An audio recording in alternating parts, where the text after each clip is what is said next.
ओम नमो भगवते वासुदेवाय नमः.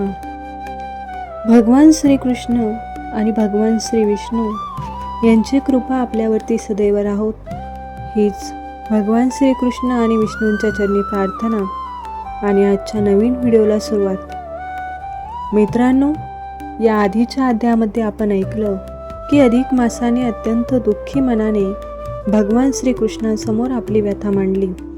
सर्व महिन्यांनी मला मलमास म्हणून तुच्छ मानलं, सर्व शुभ आणि मांगलिक कार्यामधून मला दूर ठेवलं, अशी करून हाक अधिक मासांनी प्रभूंना दिली. आता पुढे काय घडलं, भगवान श्रीकृष्णांनी अधिक मासाला कोणता दिव्य सन्मान दिला, याचं अद्भुत वर्णन आजच्या या पवित्र अध्यायामध्ये आपण ऐकणार आहोत. त्याआधी चॅनलवरती नवीन असाल तर चॅनलला सबस्क्राईब करा, हा व्हिडिओ आपल्या मित्रपरिवारासोबत शेअर करा आणि कमेंटमध्ये जय श्रीकृष्ण, जय श्री विष्णू, श्री गुरुदेव दत्त, श्री स्वामी समर्थ लिहायला विसरू नका. चला तर मग या पवित्र अध्यायाला सुरुवात करूया. मित्रांनो, देवर्षी नारदांनी भगवान नारायणांना विचारलं, हे प्रभू, अधिक मासाचे दुःख ऐकून भगवान श्रीहरींनी त्यांना काय सांगितलं, कृपया मला ते विस्ताराने सांगा. त्यावर भगवान नारायण म्हणाले, हे नारद मुनी, श्रीहरींनी अधिक मासाला जे सांगितलं ते अत्यंत पवित्र आणि कल्याणकारी आहे. लक्षपूर्वक ऐका. भगवान श्रीकृष्ण म्हणाले, हे अर्जुना, आता मी तुला वैकुंठातील दिव्य प्रसंग सांगतो. अधिक मास दुःखाने मूर्छित होऊन खाली पडला होता. तेव्हा भगवान श्रीहरींच्या संकेताने गरुड देवांनी आपल्या विशाल पंखांनी त्याला वारा घातला. थोड्याच वेळात अधिक मास शुद्धीवर आला, पण त्याच्या डोळ्यात अश्रू होते, हृदयात वेदना होती. तो पुन्हा पुन्हा रडत म्हणाला, हे प्रभू, मला आता काहीच चांगलं वाटत नाही. मला तर मृत्यूच हवा आहे. तुम्ही जगाचे पालन करते आहात. हे विष्णुदेव, माझं रक्षण करा. मी तुमच्या शरण आलो आहे. मग तुम्ही माझी उपेक्षा का करत आहात, असं म्हणत तो वारंवार विलाप करू लागला. तेव्हा दयाळू श्रीहरी प्रेमाने म्हणाले, उठ बालका, तुझं कल्याण होईल. तुझं दुःख मला सहन होत नाही. क्षणभर विचार करून भगवान म्हणाले, हे वत्सा, योगीलाही जे दुर्लभ आहे त्या गोलोकात तू माझ्यासोबत चल, जिथे स्वयं पुरुषोत्तम भगवान श्रीकृष्ण विराजमान आहेत. त्यानंतर भगवान नारायणांनी गोलोकाचं दिव्य वर्णन सांगितलं.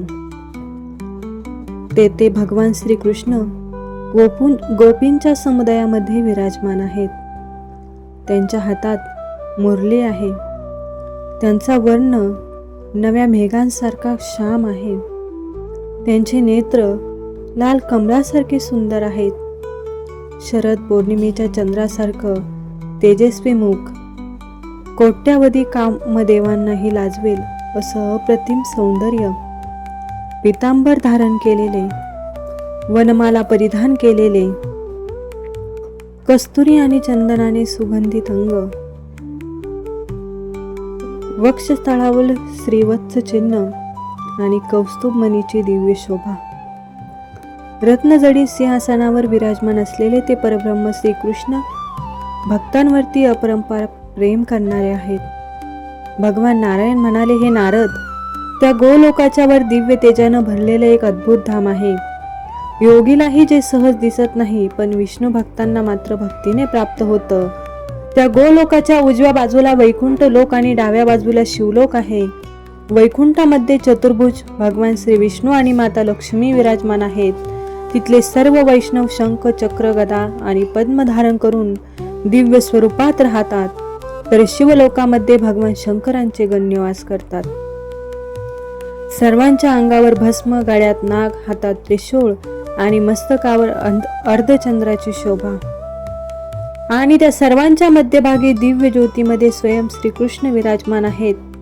ते दोन भुजांचे, हातात मुरली धारण केलेले, मंद हास्य करणारे, भक्तांच्या कल्याणासाठी सदैव तत्पर असे आनंदकंद परमात्मा आहेत. तेच सर्वांचे आधार, तेच संपूर्ण ब्रह्मांडाचे कारण, तेच भक्तांच्या हृदयातील परम शांती आहेत. भगवान नारायण पुढे म्हणाले. असं सांगून भगवान श्री विष्णू अधिक मासाचा हात धरून थेट गोलोकात गेले. श्री सूतजी म्हणाले, हे दिव्य वर्णन ऐकून देवर्षी नारद अत्यंत आनंदित झाले. पण त्यांच्या मनात अजूनही अनेक प्रश्न निर्माण झाले. त्यामुळे पुढे त्यांनी भगवान नारायणांना आणखी काही अद्भुत प्रश्न विचारले. आणि नारद मुनींनी पुढे काय विचारलं?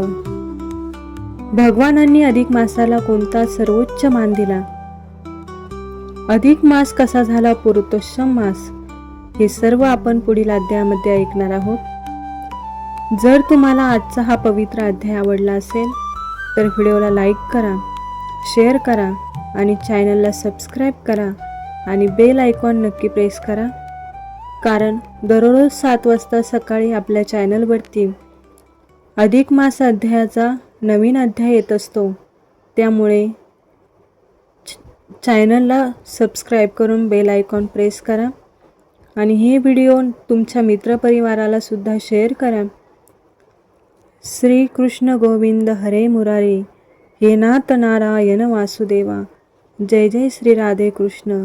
राधे राधे.